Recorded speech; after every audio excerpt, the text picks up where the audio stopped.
G'day, I'm here at Beef Week in Rockhampton, lovely Rockhampton, and wanted to spend some time with Terry McCosker, the principal at RCS at Yeppoon, Resource Consulting Service. Terry's going to tell you all about that now.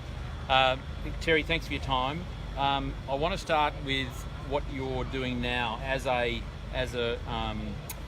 principal of RCS. I've been through some of your programs, and I understand innately what you're doing for farmers and the process you put them through.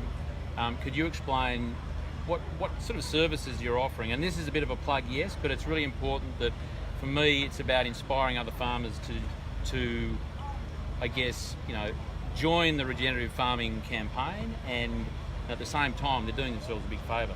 So what is it that you're doing with farmers, Terry? I think the first, if I was to really narrow it right down, it's helping people understand that there is a future in agriculture, that there's actually an exciting future. And we just need to understand some real fundamental things about how to make that operate. And that's everything from how the soil operates, how soil biology operates, right through to how animals operate, how crops operate, how businesses operate, and how people operate. And one of the things I got out of Charlie Massey's book is looking at how the human mind is actually the driver of all of those things, and it is. And unless we actually work with the human mind and get that focused, the rest of it's not going to happen. But if we get the right focus in people, then the rest of it follows. Now, it doesn't follow overnight, because in agriculture we're used to working on what I call a technological time frame, which is where we want pretty instant results to things. But when you start changing the way you operate and operating at an ecological level, things take longer to happen, but they're permanent. And I think agriculture and medicine have got a lot of parallels in that we've become symptom treaters. And in agriculture, we've got to get back to treating causes. And really, I think that's what RCS is about. So we do that firstly with a 7-day intensive course. And we've only just in the last 1 to 2 years developed a set of principles for cropping. We have stayed out of cropping now for nearly 30 years because I could not see that there was a sustainable way or a regenerative way of actually doing it. But I think now that based on some really interesting work being done with soil biology, the stuff that Gabe Brown has been leading, and there's a whole lot of things coming together globally that I think have now provided a set of principles. So for the first time, we're actually now ready to teach fundamental principles, ecological principles around annual cropping. And some of that's now already starting to operate in sugarcane and in annual crops, and I think we'll see more of that over time. Our traditional base, because we only had regenerative principles there, it has been in grazing. So we've run the 7-day program, which covers everything associated with running a family farm, everything from how the people operate right down to how the biology and the soil operates. From there, though, we found that knowledge by itself doesn't actually bring about change in the business. You can go and read a book, or you can go to a course, and very few people do much after that. So what we've done is we've got follow-up programs, and our first one is a program called Next Steps. And Next Steps takes all the really important strategic things that you need to implement in a business with a coach. And that coach takes you through for 6 months or more all the key steps that you need to do and unblocks the blockages.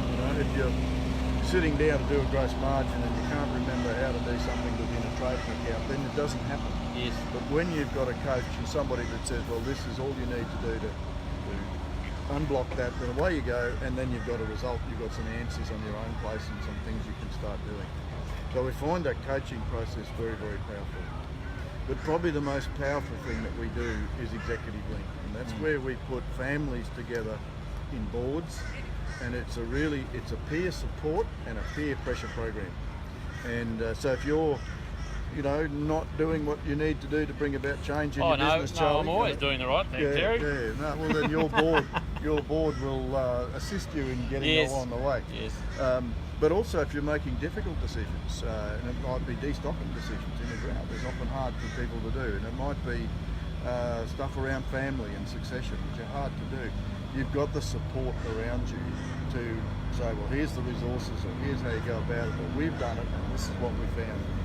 And all of that is very, very important, because when you're in business for yourself, and it doesn't matter whether it's a farming business or my business, it's a lonely place to be. And Executive Link is a very, very safe environment, and you can raise any topic and talk about anything, and that actually gives you a support group around you, and those support groups actually then last for life. And that's a very rare thing in agriculture. Very, I very found. rare. I have to say, I did went through the EL process, did my 3 years with the board, and I did GFP before that. And I actually did a day, a month before I did GFP, I did a day called, it was a 1 day sort of a carrot to dangle called Profiting from the Drought. I saw that in the paper and I went, this will be a laugh. How do you profit from the drought? I tell you, it changed my life. And then a month later, did the course and haven't looked back. Terry, from your experience, what is the thing that gets people over the line to really stop and look and go, I need to do something differently? I know Charlie in Call of the Reed Warbler talks about a tension event. You know, from your experience, what are some of the examples of that viewers might see, that's happened to me, or I'm nearly getting to that point? Well, one of them is drought, obviously. Drought puts a lot of pressure on people that don't know how to manage it and don't have drought management systems and policies in place to handle it. The other one often is families and communication within families. It's intergenerational stuff, where you might have the older generation that's quite comfortable with where they're at, a younger generation coming through and wanting to have a go at things and not having to be able to do that. And then you have a partner comes into that business that wasn't born there, and then there's a whole lot more tensions created. And it's those sorts of things, or a change in prices. You know, you might have a collapse like the wool industry back in 1990 when the floor price was taken away. What was a major issue in the wool industry, and there was people still sitting around 15 years later waiting for the wool price to come back and used up all the equity they had. And there was other people that actually said, all right, we've got to change, and got in and did things differently and have survived and grown in that 15 years. And that comes down to a personal choice. So I totally agree with Charlie. There's seminal events that force people to change. And we find that when everything's going well and it's raining and the prices are really good, then people are sailing along and there's no really need to change. But when things go wrong, and it's unfortunate because the time you can afford to change and do stuff without a lot of risk is when things are going along okay. Yes, yeah, of course. Yeah. And Terry, if you were to give advice to one of our viewers, farmers thinking about change, what would you say to them? What are some sort of baby steps they might be able to take to take a bit of a leap and potentially change paradigms and sort of change direction? You know, whether it's before or after a tension event, where could they start? To me, one of the most important words to have in people's language is actually paradigms, and to understand what a paradigm is, and to understand we've all got paradigms about everything we do. And once that gets into your language, then you're actually open to being challenged on your paradigms. And I find that that's a really important part of change. I think one of the biggest issues about change is fear. Fear that it might not work, or fear, and there's a huge fear about what your peers think. When you're the first person in the district to step out and do something that's different from everyone else, they all want to pull you back to where they are. And it's very, very hard for you to stay doing something different. And so it's absolutely essential that you have support around you. And that's other people who might not be in your district, but other people that are doing the same thing, or some sort of support. Otherwise, I'll guarantee you'll fall off the wagon and you'll be right back where everybody else is in the district in a fairly quick time frame. Getting back to your point about coaches and mentors, one last question. It's the second last question. If you had a billboard that was on the Hume Highway and everyone driving past could see, what would you have on there? Could be a quote, could be a question, could be anything. That's a really, really good question. And It's for free too. You don't have to it pay is, for it. yeah. I'm not sure I've got an off-the-cuff answer to that, but I can give you that. I think I'd need a bit Bit of lead time. Can I jump in then? Yeah, you I love jump one in. of your quotes. I'm not sure whether it's yours or you've stolen it from somewhere, but I love it anyway. And it's probably more from a farming context. Is you've got to love your grass more than you love your cows. Yeah. Now, obviously, city drivers probably wouldn't appreciate Yeah. that. And this is the last question, Terry. I do have something for that billboard. Oh, I do. Okay, fire away. Yeah, Fire when ready. Yeah, I gave you a bit of thinking time. focus is your power. Fantastic. What I found in business myself, and also when you're looking at managing pastures or managing country, you've got to focus on what you want, not on what you don't want. Yeah, and definitely. you've also got to be focused on an outcome, not sort of looking at a shotgun approach to something. Because when you're focused all over the place, there's no focus, No. and so you won't end up making progress. So I found that getting focused, the first, I guess, is knowing what you want to start with, and then really putting the focus into that. And it's actually a principle that we teach in GFP. It's one of 3 fundamental principles of life that I think if you took it away, those 3 principles away, your life would change. And focus is your power is one of those. This is the last one, Terry. You're a pretty young fella, so you're still, learning Still and evolving, still absolutely, reactive. still learning every day. What's something significant you've learnt the last 12 months?